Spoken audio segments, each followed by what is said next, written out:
paagi sa mga short film ang pagpasigarbo sa mga putahing nga tatak Pinoy. Kini ang Cinema Culinaria Film Festival nga nagtinguha nga ipasundayag ang mga lamiang pagkaong Pinoy ug pagpakita usab kini sa kaabunda sa atong culinary heritage. Kini subay sa pagsaulog sa National Filipino Food Month matag buwan sa Abril. Sa maong kompetisyon, usa ka Sugboanong film director ang gipasidunggan isip best short film sa iyang film entry nga Nguyong. Di gayud ikalimod nga ang Nguyong dakong kabahi na natong mga Sugboanon. Busa karong buntaga, sayranta ang istorya niini ug mas ilailahon ta ang banggi itang direktor dinhilang sa GMA Regional TV Live. Makauban nato sa programa karong buntaga mga kapuso, direktor og filmmaker ug nakadaog ni siya sa Best Short Film sa Cinema Culinaria Film Festival, Hans Florentino. Mayong buntag, maupay na aga, Sir Hans. Welcome sa GMA Regional TV Live. Pakigreet, sir, sa atong mga kapuso din sa Central ug Eastern Visayas. Mayong buntag sa atong kanatong tanan, no? And thank you kayo, Nix, for inviting me here, no? Daghang salamat. Salamat, sir, for joining us. Una sa tanan, congratulations sa pagdaog ninyo Best Short Film Cinema Culinaria Film Festival. May we know, sir, kung unsa ang imong entry ni adtong maong competition ug unsa sa mga istorya niini?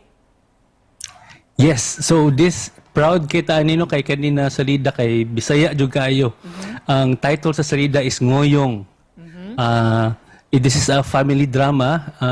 This is a short film man less than 20 minutes, a family drama, and then it's a story about isa mag-igsuon and duha ka mag-igsuon na moabot na ilang ate for the first time after the pandemic.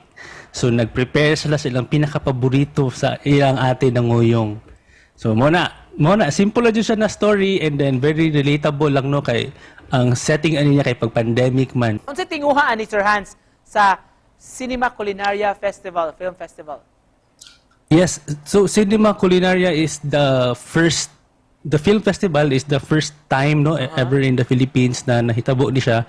And then this is related food in together with the sa culinary food. April man gud is a nag-celebrate sa atong country is a food month. Ang kani ato ang medyo taod-taod na pud ni nasalida ang kaning Ngoyong na buhat ni siya last year no, mag 1 year na November 2021 unya na wala mi ga-expect no na ang iyahang padulngan ng mga festival is puros mga pagkaon. Sa imong entry nga Ngoyong sa short film, sir, kinsa may nagpaluyo sa pagsuot sa istorya ini o kinsa sa inspirasyon nimo ini, sir?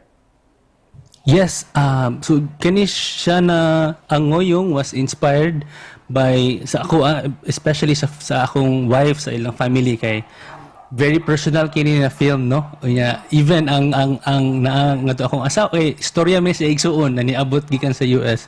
Na akong asawa ni apil ang iyong parents ni apil pod. So very family kay siya closely related kay siya sa mua. Talking about short films, Sir Hans, labi na sa dinhi sa atong nasod. Personally, tanaw nimo do na bay igong suporta nga nakuha for mga independent filmmakers like you, gikan sa kagamhanan from like mga organizations? Magpasalamat jud ko no kay dako na ang opportunities karon na niabot na jud murag compared 5 years ago na mingaw like for example kung naka sa Cebu ang dako sa ato is ang Sinulog Film Festival and karon kay murag of course kay na teknolohiya yan daghan ang kabatan-una na nagmagsugod na pug video and grabe pod ang suporta sa kaning atong ang sa Film Development Council of the Philippines. Sa mga gustong musud, sir, sa film industry, unsa may imong mahatag nila nga tambag nga coming from you?